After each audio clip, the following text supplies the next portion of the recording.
Hola amigos, ¿qué tal? ¿Cómo están? Estamos nuevamente en este segmento conversando con el padre Walter Malca y hoy día vamos a hablar un tema muy interesante: protestantismo.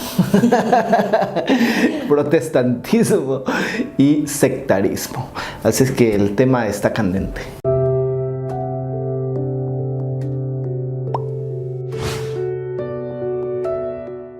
Mi padre, buenas tardes. Hola, Giselita. Bien, conversando nuevamente con usted para poder aclararnos nuestras dudas como católicos y para saber defender también nuestra fe. Bien, padre, actualmente los cristianos nos encontramos divididos, ¿no? Por un lado nosotros vemos las sectas, los protestantes, nosotros como católicos, y nos preguntamos, ¿no? ¿Por qué no todos somos uno solo? ¿No? Entonces, padre, la pregunta es, ¿cómo es que nace, ¿no? ¿Por qué se origina el protestantismo? Como dices, debemos ser todos una sola iglesia. Es más, el Señor hace una oración en Juan, Padre, que todos sean uno como tú y yo somos uno. Ese es el sueño, el ideal de que lleguemos a ser todos los cristianos uno. Hasta el siglo XI existía solamente la Iglesia Católica, ¿no? Siglo XI. De ahí hubo lo que se conoce el gran cisma, entre entre la Iglesia Oriente y la Iglesia de Occidente.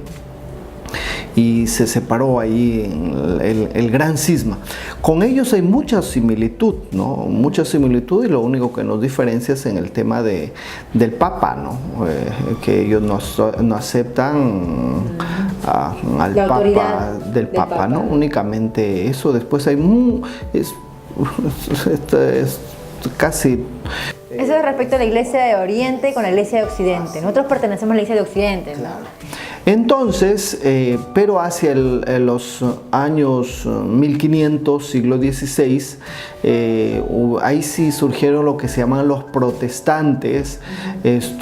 Martín Lutero en Alemania, Juan Calvino en Suiza y Enrique VIII en Inglaterra se separaron de la iglesia.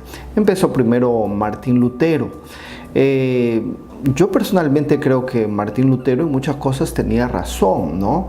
En la iglesia había una suerte de corrupción, ¿no? Se hacía abuso de las indulgencias. También había una suerte de simonía, de un interés económico, ¿no? Venta de cosas sagradas, a lo mejor las reliquias, por ejemplo, mucho el tema de las reliquias, hasta dicen que tenían que la pluma del ángel Gabriel, que tenían la leche de la Virgen y tantas esas cosas, ¿no? Y contra eso protestó, por eso se llama protestantes, protestó Martín Lutero, ¿no? Entonces, en algunas cosas tuvo razón. Lo que sí, él dividió a la iglesia, ¿no? A diferencia de San Francisco, ¿no? Que Francisco, por ejemplo, él tampoco no estuvo de acuerdo con una iglesia poderosa, ¿no? Y él protestó, pero con su vida sobre todo, ¿no? Él llevó una vida pobre, de una pobreza absoluta, y no dividió a la iglesia, no rompió con la unidad de la iglesia. Y después de Martín Lutero, como te digo, pues Enrique VIII se separó porque quería casarse con su octava mujer, y la iglesia, pues el matrimonio no es uno, ¿no? Entonces no lo permitió. Y Juan Calvino también, sobre todo por ideas teológicas también en él. Entonces, y así se dividió, y esos son los protestantes, con quienes hay bastante cercanía, ¿no? Con ellos se puede dialogar, ¿no? El ecumenismo, uno puede dialogar con ellos. ¿Ellos qué piensan? ¿Cuál es su ideología que ellos manejan, ¿no? A diferencia de nosotros los católicos. Hay muchas cosas, ¿no? Pero como te decía, también hay muchas similitudes. Habría que investigar cada cual su pensamiento, ¿no? Por ejemplo, para Juan Calvino es el concepto de la predestinación, que ya las personas vienen predestinadas a ser condenadas o a ser salvadas, o sea, como que no tienen libertad entonces, ¿no? Entonces eso, y como ya sabes, te dije de los anglicanos, pues porque Enrique VIII quería casarse con su octava mujer, y entonces él crea una iglesia nacional. Y bueno, pues sí, Martín Lutero, hay muchas. Pero después de ellos, ¿no? Ya surgen las sectas que surgen en Estados Unidos y de allá vienen a América. Y la característica con las sectas es que ellos generalmente tienen ese retintín, ¿no? De las imágenes. Uno hace un post sobre alguna cosa y te mete en el tema de la imagen. No tiene nada que ver el post, pero te mete en el tema de la imagen. Que las imágenes, que idólatras, parece que no tuvieran otros temas que conversar. Entonces las imágenes, el sacerdocio, sí, la veneración a María. ¿No? Entonces... Pero ellos son diferentes a los protestantes. Sí, porque los protestantes son, te decía, estas iglesias grandes con que hay más cercanía, se puede dialogar, pero con estos grupos casi no se puede dialogar, ¿no? Como te decía, la característica de sus temas, imágenes, luego también María, como dices, un ataque sistemático a la iglesia, al sacerdocio, y como que están peleando, ¿no? Atacan. Claro, están en constante confrontación, ¿no? Constante confrontación, todo eso, ¿no? A diferencia de los otros con quienes puedes dialogar, ¿no? Entonces, si todos estos grupos surgieron en Estados Unidos, y de ahí han venido aquí a Perú, y de Perú pues también aquí en Perú están surgiendo otros, ¿no? Y lo curioso es que estos grupos, como no tienen unidad, la Iglesia Católica tiene unidad, ¿no? Es universal. Claro, es universal, y el signo de unidad es el Papa, ¿no? Entonces hay gente que a lo mejor no se lleva conmigo, pero no se separa de la iglesia, ¿no? Y a lo mejor si hay otra iglesia en las ciudades, se van a lo mejor a escuchar misa, otra, pero no se salen de la iglesia. A diferencia de ellos, que ellos, por ejemplo, se pelean entre ellos y entonces forman su iglesia, ¿no? Y por eso a veces parece que fueran muchos, pero a veces no es que sean muchos también, sino que se pelean y forman otra iglesia, no sé, entre ellos se separan. Son bien individualistas, ¿no? No hay una unidad en sí, no hay unidad como existe en la iglesia. ¿Cómo nace una secta, padre? A veces por temas de peleas, se pelean entre ellos y sale un nuevo pastor y crea su secta, crea su iglesia, ¿no?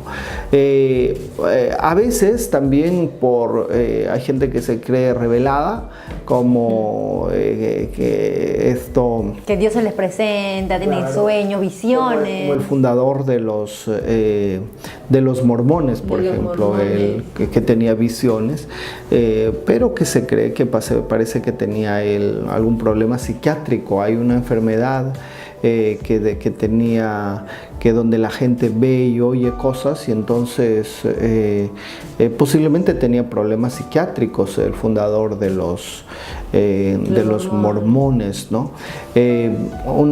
A veces por el tema de la interpretación de la Biblia. Curiosamente usamos todo la Biblia, pero cada uno entiende lo que se quiere. Claro, hay también una diferencia ahí, ¿no, padre? Porque en la Iglesia Católica hay una autoridad que es el Papa, ¿no? O tenemos toda una autoridad en la cual nos dicen, por ejemplo, que esta cita bíblica significa esto, quiere decir eso, mientras que de repente para los protestantes cada uno tiene el libre albedrío de interpretarlo como desee. Sí, entonces ellos generalmente son literalistas, leen la Biblia como si fuera una carta de Dios enviada para los hombres de hoy.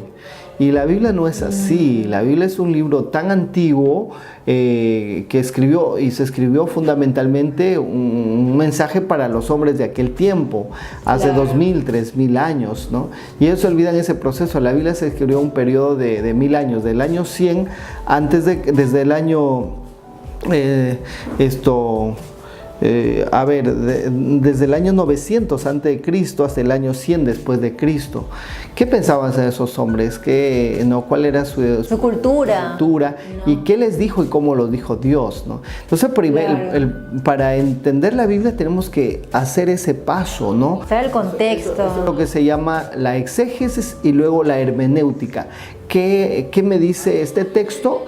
¿Qué nos dice a los hombres de hoy? ¿Qué me dice a mí? ¿Qué nos dice a los hombres de hoy? Y tener en cuenta los géneros literarios. Los géneros literarios, tener en cuenta la tradición de la iglesia, que dice la iglesia, ¿no?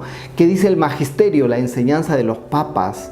Entonces, todos estos criterios nosotros los tenemos ahí a la hora de leer la Biblia. En cambio, ellos leen la Biblia y ya. La única autoridad es ellos. Esto me dice el Espíritu Santo. Claro. Pero recordarás que el enemigo también usa la Biblia para tentar a Jesús. Claro. Haz que esas piedras se conviertan en pan, ¿no? Cuando Jesús es tentado en el desierto. De la torre, del alero más alto del templo, le dice, lánzate, porque está escrito. En la Biblia, ese lo conoce. Claro, el enemigo conoce la palabra y la usa, pero para su interés, ¿no? Claro. Para su interés. Y lo mismo sucede con los hermanos separados, que ellos pues usan la Biblia para sus intereses, y la única norma de interpretación son ellos mismos, ¿no? Son ellos mismos. ¿Cuántas sectas aproximadamente existirán hoy en día, padre? Yo leí algo, creo que por el año 2000 habían como 30,000, ¿no? Ahorita no sé, pero hay muchísimo, y eso es también justamente un signo de que uno se puede preguntar, ¿de verdad Dios quiere que exista tantos? Dios creó tantos grupos y todos dicen ser iglesia verdadera. Todos son la iglesia verdadera de Jesucristo. Es que nosotros somos los verdaderos. Bueno, ¿y cómo saber, ya que estamos hablando de esos grupos, de los protestantes, de las sectas, cómo saber que nosotros somos la iglesia verdadera, ya que todo el mundo dice eso? Primero, porque Jesús le dice a Pedro, no, y sobre esta piedra edificaré mi iglesia. Claro. Menciona singular. Ahí está el fundamento en ese texto que dices, tú eres Pedro, sobre esta piedra edificaré mi iglesia. De esa palabra a mí podemos sacar varias conclusiones. Primero, como dice, está en número singular, no dice mis iglesias, sino claro, mi iglesia. Luego, es posesivo. Jesús dice mi iglesia. La iglesia no es de Martín Lutero, de Juan Calvino, sino es de Jesús, ¿no? Entonces, ahí está, ¿no? Y luego también está el argumento de la historia.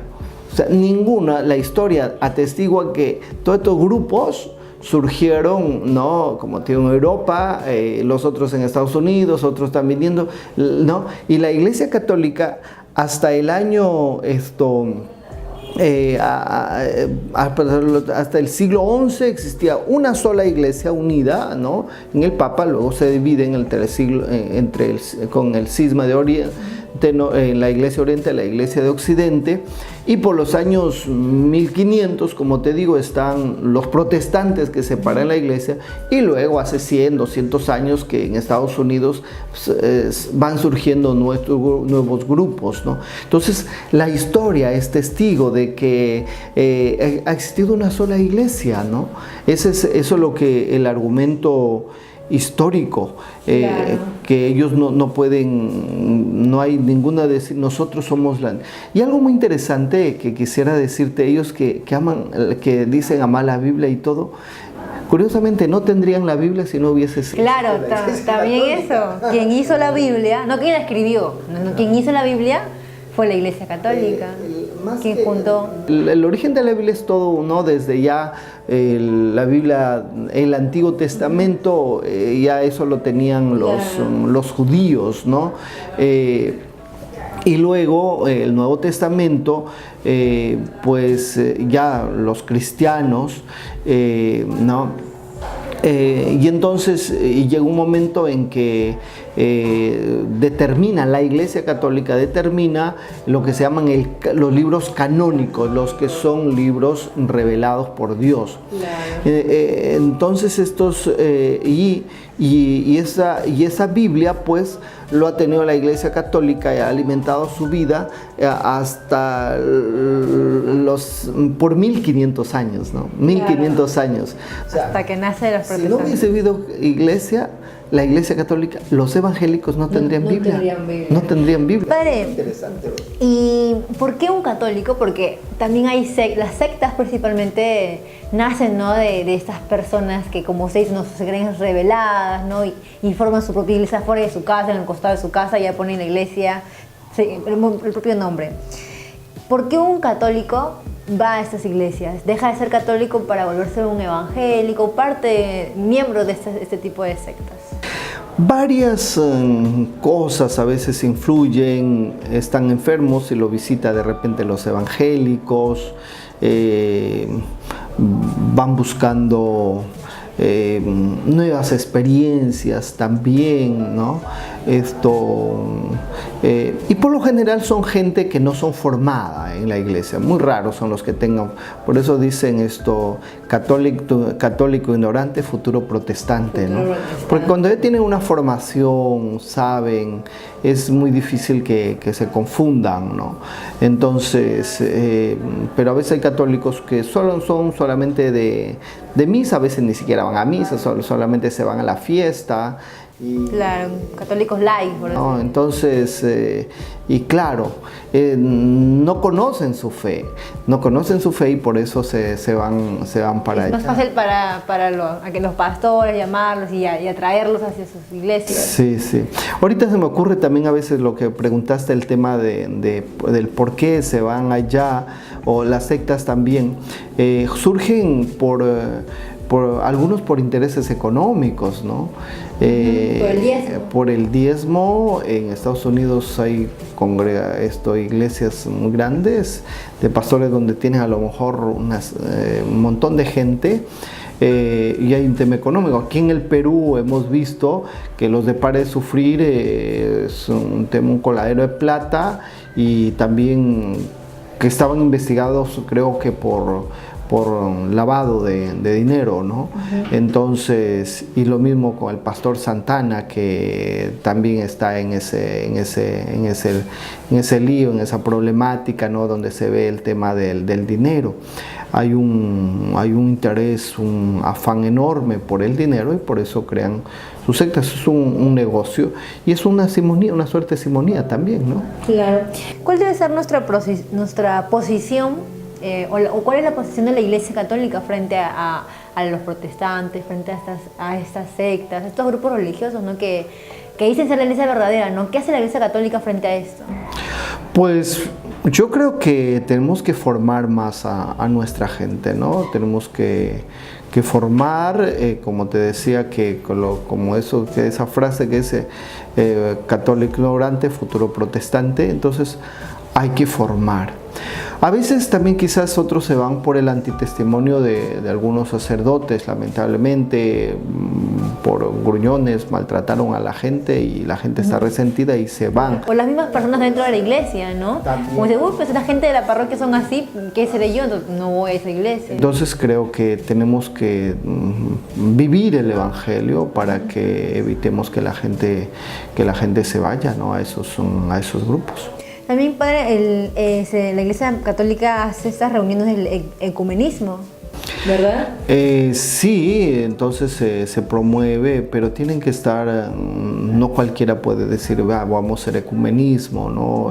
Generalmente por los pastores, los sacerdotes, de repente alguna reunión. Sí, y es interesante que vayamos trabajando en ese tema de la unidad de los cristianos. El Señor quiere que seamos uno solo. Pero a veces, ¿sabes qué? Voy a decir, aunque no se me van a rajar y después a lo mejor van a decir. No importa. Siento que los evangélicos son como esas escobas, las escobitas que Dios usa para barrer a su iglesia. para barrer en su iglesia. Porque te imaginas que si todos fuéramos católicos, se ha notado a veces en algunos casos mucha soberbia en algunos obispos, en algunos sacerdotes, y el hecho de que estén ellos como que nos ayuda a ser mejores, a ser más fieles a la palabra, al menos cuando uno tiene sinceridad de corazón, ¿no? Y me imagino que Dios estaba riendo, ¿no? La porquería y la suciedad, porque ha habido mucho, ¿no? Ahora va saliendo que han habido a veces algunos obispos, hasta cardenales, que han encubrido a pederastas, ¿no? Entonces, y todo esto me parece que Dios va limpiando a su iglesia, y llegará un momento cuando esté limpia, pues donde esté ya como propicia para que se cree la unidad. Seamos todos uno solo. ¿Será posible eso? Yo creo que sí. Para Dios no hay nada imposible, ¿no? No hay nada imposible. Y Dios, por ejemplo, tocó a Pedro, a Pablo, un perseguidor de la iglesia, ¿no? Un asesino, pero lo convirtió y lo hizo uno de sus apóstoles extraordinarios. Lo mismo puede tocar el corazón de estos de algún talibán y a través de ellos puede, o toca el corazón. Y de hecho ha sucedido. Fernando Casas, creo que es un pastor evangélico, sí, que es Casanova, Fernando Casanova, que entonces Dios puede tocar el corazón de ellos, y eso va a suceder en algún momento, ¿no? Porque la iglesia es de Cristo y el Señor guía a su iglesia, el Señor sabe qué hacer con su iglesia. A mí me parece que la iglesia va a seguir empequeñeciéndose, ¿no? Con todo lo que se vive, ¿no? Antitestimonios, pero no es el fin de la iglesia. Todo eso servirá para purificarnos, y como la Biblia habla del resto de Israel, el resto santo que se queda, y todo eso servirá. En la iglesia empezará a expandirse cuando haya santidad, transparencia también, ¿no? Bien, padre, creo que hemos aprendido mucho acerca de la secta, de los protestantes, y como usted dice, ¿no? Que esto nos motiva bien a los católicos a vivir el evangelio, a ser verdaderos testimonios de fe. Muchas gracias, padre. Muchas gracias, Isela.